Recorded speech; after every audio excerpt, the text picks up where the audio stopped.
Hi, I'm Lucas Cioffi. My company is Athena Bridge. Athena Bridge makes software for visualizing agreement and disagreement in online conversations. It's a participatory tool for helping people map out complex issues and develop a collective understanding of where there's room to move forward. Our software is called Online Town Halls, and it develops a collective mind map of a conversation.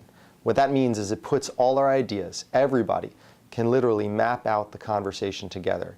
And the end result is you see a branching diagram where ideas are connected to other ideas. And the community edits it, finds the best ideas, and in color you can see which ideas agree with which other ideas. In 2006, I saw a blogger on the left and a blogger on the right talking about the Iraq War at a conference. And they were both right, yet they did not realize it. They disagreed virtually 100%, but their facts were passing each other. They could not understand that what they were talking about was not in opposition to each other.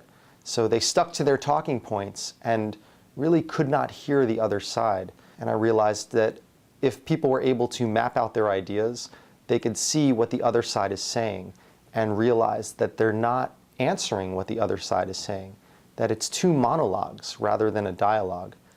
And I realized that I was drawn to the dialogue field. That's how I found the National Coalition for Dialogue and Deliberation. And when I got into NCDD, I came from a debate background. And there's just a minority of people that advocate for stronger debate in NCDD. And that opened my eyes to much more of a conversational focus, less of an oppositional feel. And so I've moved from more of a debate-oriented approach to more of a conversational approach, while keeping the idea of holding disagreeing ideas together, looking at them and sorting them out, allowing participants to work through differences, not just sweeping them under the rug. So I started building this software with a friend. Originally, we were going to build a game for something very different. And then when we started talking politics, we were on different sides of the political spectrum, and we realized that at least what we agreed on is that there's need for a better process. I'm not yet satisfied with the impact that our software has made. We've had a lot of different case studies, but the software has to be made easier for more people to use. Some of those case studies would be using it with NASA, using it with the State Department. That was an interesting conversation around the Summit of the Americas. So we had our software in Portuguese and English and Spanish, and there were people using it from across the Americas.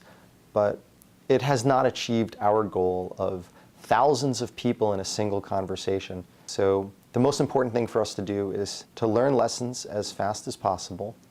And then once we learn them, then we go ahead and improve the tool.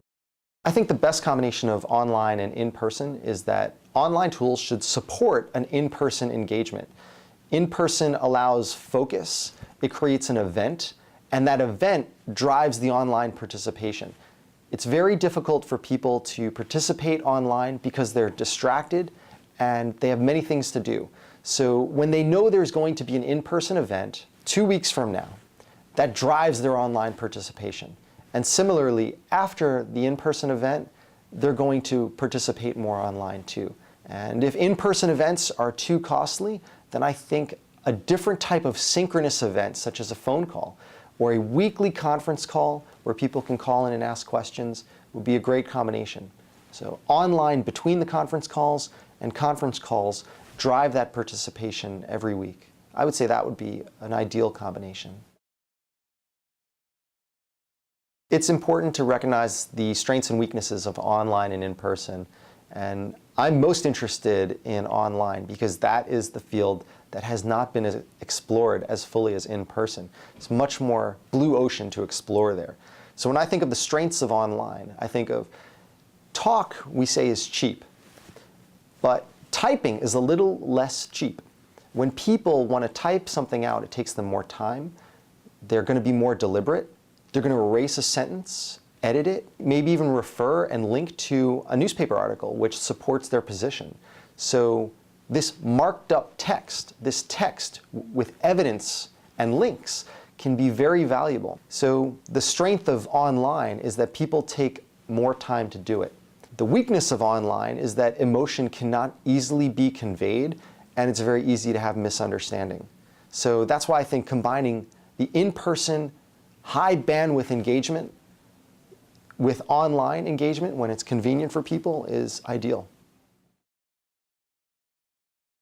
I think of civic infrastructure as something that we leave behind after a dialogue or deliberation event. And one thing that we leave behind, which we haven't talked about much, is identity. The participants identify with the solution they create, and they identify with the process that they participated in. And so if they can take that identity and carry it forward about the process, they say, I am someone, I am an American that believes in an open, transparent, participatory process, whether that's at my school or my religious institution or my company or my community. They take that process with them. It becomes part of their identity. They believe in a certain sense of fairness in certain decisions that affect a lot of people. So I think we should think about that civic infrastructure being that identity we leave with people so that they can bring it to other places where dialogue and deliberation could be very powerful. In a way, it's a catalyst. Education doesn't end when we leave the classroom. We now have to educate ourselves and educate each other.